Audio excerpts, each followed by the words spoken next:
Though 2020 has been miserable, awful, and downright evil at times, some good has also come out of it. So many celebrities have announced their pregnancies and new babies, from Gigi Hadid to Nicki Minaj and Sophie. There have been some star-studded births this year. The newest celeb to join the motherhood club is actress and model Emily Ratajkowski, and we've got the baby news to share with you guys today. What's going on, guys? I'm your host Bria Room and welcome back to I.O. Emily Ratajkowski is giving us the details on her growing bundle of joy, but before I get into the scoop, make sure you guys are subscribed and have notifications turned on.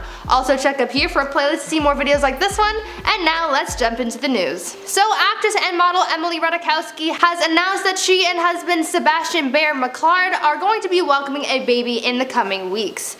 The announcement was made on October 26th and in the most model-esque way. Emily posted images of her cover of Vogue's digital issue. The 29-year-old mother-to-be posted the pictures to her Instagram with the caption "Grateful and growing" as she showed off her baby bump. Along with the pictures announcing the star's pregnancy, the issue also included an open letter which detailed her feelings about her pregnancy and her child. One portion of the letter that was highlighted was Emily's desire to raise her child without gender. Speaking on this, Emily said, quote, "I like the idea of forcing as few gender stereotypes on my child as possible." She also expressed how, as she told her loved ones about her pregnancy, a lot of people asked what she wanted the baby to be as far as gender. Though it is a common question, Emily as well as her husband have revealed that they won't know the gender of their child until they're 18 and are able to speak on what gender they identify as. Living with the question of who their child will be, Emily said, quote, "We ultimately have no idea who rather than what is growing inside my belly. Who will this person be? What kind of person will we become parents to? How will they change our lives and who we are? This is a wondrous and terrifying concept, one that renders us both helpless and humbled." End quote. It's a sentiment not often vocalized publicly, but it is a refreshing idea. Though Emily expresses her desire to refrain from gendering her baby, she also goes on to talk about those who do discuss their child's gender, saying that she doesn't necessarily blame them for imposing such generalizations on their kids because of the way society is right now, but she says that it seems unfair to force gender roles and preconceptions on children from birth. This kind of brings up ideas like gender reveal parties where parents and loved ones celebrate a baby's gender through pink and blue decorations.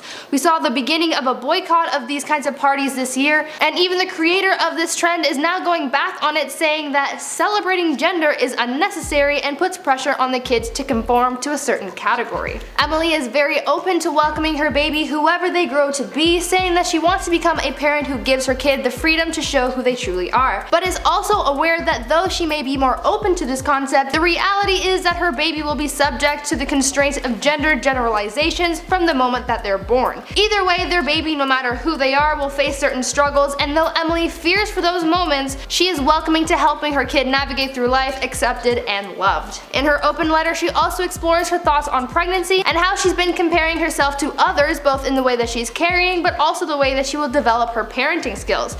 As there are so many pictures and resources about pregnancy and parenting, I can only imagine how crazy this time must be, and especially now that she's announced her pregnancy, being a public figure will bring more attention, advice, and scrutiny.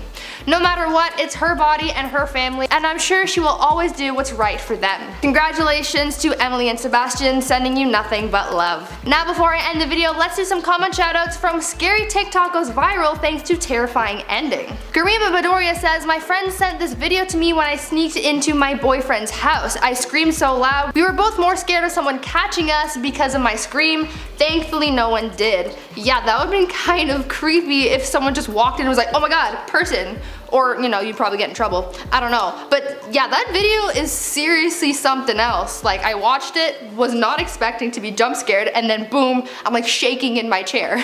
It's crazy. Zargirl says, "You've got to teach me some thrifting because your style is always on point." I have no method to my madness. I don't know if I could teach you thrifting because my method of going to the thrift store is just walking around until I see something weird and I like it, so I buy it. Like, if you see my wardrobe, I've got some wacky pieces. I've got a striped sweater with fish on it.